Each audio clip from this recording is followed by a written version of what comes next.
The other day, I was thinking about a story from the Bible, and it got me thinking about current events. I'll read the verse to set up the video. And it came to pass, after the year was expired, at the time when kings go forth to battle, that's important, that David sent Joab and his servants with him and all Israel, and they destroyed the children of Ammon and besieged Rabbah. But David tarried still at Jerusalem. He didn't go. And it came to pass in an eventide that David arose from off his bed and walked upon the roof of the king's house. And from the roof he saw a woman washing herself, and the woman was very beautiful to look upon. And David sent and inquired after the woman. And one said, Is this not Bathsheba, the daughter of Eliam, the wife of Uriah the Hittite? And David sent messengers, and took her, and she came in unto him, and he lay with her. For she was purified from her uncleanness, and she returned unto her house. And the woman conceived, and sent and told David, and said, I am with child. Okay, so at this point, David is freaking out, because Bathsheba has a husband.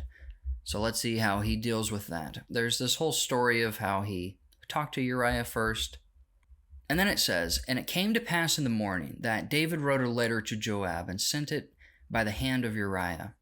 And he wrote in the letter, saying, Set ye Uriah in the forefront of the hottest battle, and retire ye from him, that he may be smitten and die.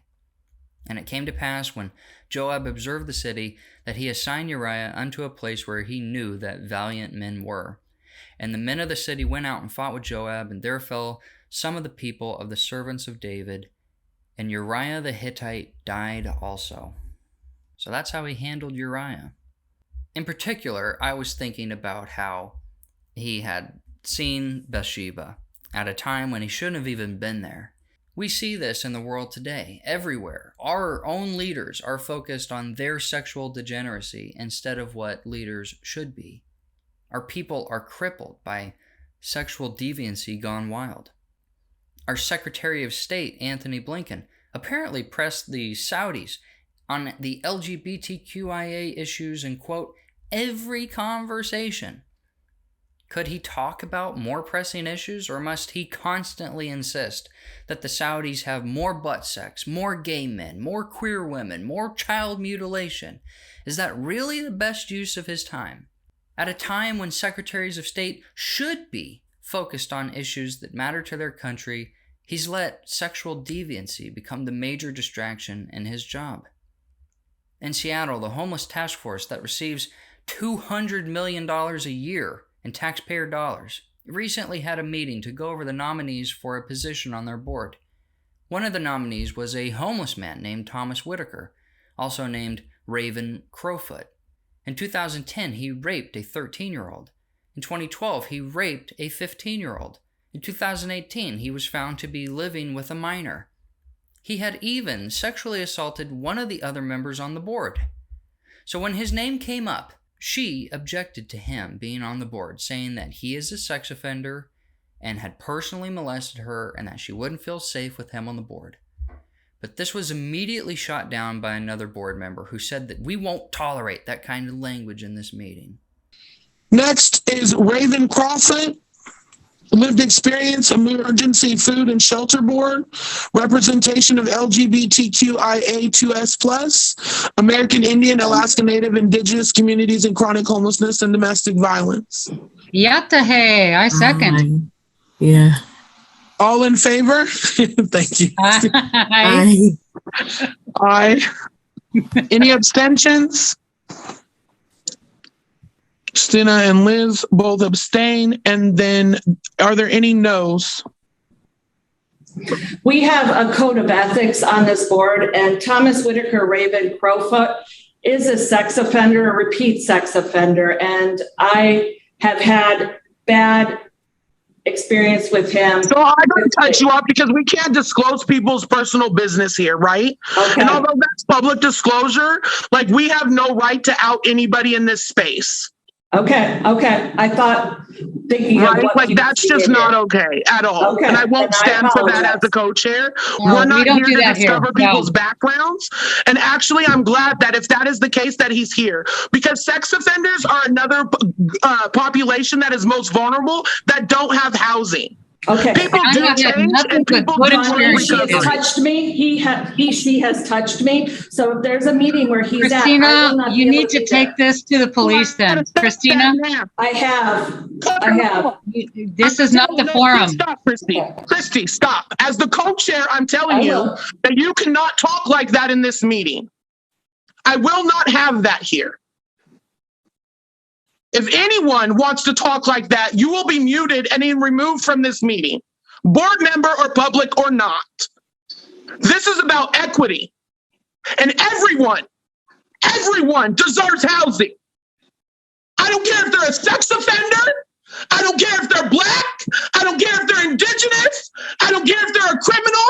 I don't care if they're coming out of jail, prison. Everyone deserves housing. Okay, Shanae, we got you. No, it's not okay. That's the point. And so when we talk about a code of ethics here at the CLC board, we will be respectful of all people, all inclusivity. Everybody's here for the same reason, to end homelessness, because we've all been there. And it sucks, and it's a shitty place to be. But we are all human at the end, and we all deserve housing. It is a human right. It doesn't matter your background, your religion, your creed, your sexual orientation. I don't care about none of that, and nobody here should either. What we all care about is ending homelessness. Shanae, we need to move on. No, I'm telling you, I'm not moving on as the co-chair. I'm letting you know our code of ethics is that this is an inclusive space, and we are equitable to all. I agree. Totally. And that's not in disagreement. Nobody's disagreeing with that, but we do need to move on.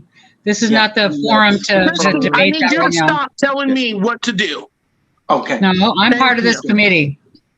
I get I that, can. but I don't need to Recommendations. I know. comments. I hear you. Thank I you. know, but yeah. Let's move on. Thank you. Zaza is who we were on. We were on Raven Crowfoot. For eyes. Did we approve Raven Crowfoot? Raven Crowfoot was approved. We were on Jaja. Thank you. At a time when the homeless task force should be focused on the homeless problem in their city, instead, they are focused on making sure that sexual deviants and rapists get promoted to positions of power on their board. Anyone remember Joseph Kony? Remember Kony 2012? We were all going to stop this monster once and for all. But even now, in 2023, Kony is still alive and well and is conducting business as usual. And what happened? What happened to the big campaign to stop him? Well, during the height of that campaign, the main organizer, Jason Russell, was seen on the streets of San Diego, naked, yelling at people, clapping, screaming, making obscene sexual gestures, being a lunatic. At a time when he should have been focused on making the most of the campaign that he created, he was taken down by that.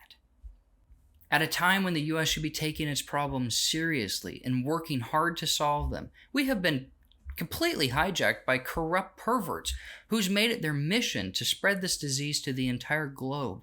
It's abandoned any pretext of caring about its own citizens or trying to solve problems. What we can learn from the story of King David and Bathsheba is that David abandoned his responsibilities and instead acted on his impulsive thoughts that were created in an atmosphere of boredom and neglect. He shouldn't have even been there to see Bathsheba. Antony Blinken shouldn't be there. That crazy lady shouldn't be there. None of our leaders should be where they're at. They shouldn't even have the opportunity to make the decisions they make at a time when the U.S. needs to be on and laser focused on undoing the damage caused by decades of retardation and corruption. Instead, it focuses all of its attention on promoting these people who are distracted by their own personal Bathshebas. The whole world looks at us like we're Jason Russell having that mental breakdown. We claim to have the moral high ground on every issue. We claim to spread good in the world and how the rest of the world should join us. But in reality, the world looks at us like we're crazy because of how we act and who our leaders are and what they've done to cover up what they did. Anyways, it's just some food for thought. That's all the time I have for today, but if you enjoyed this video and the type of content I make, consider giving this video a like or maybe subscribing. I'm almost to 1,000 subscribers, which is very exciting. I will see you all in the next video. Peace.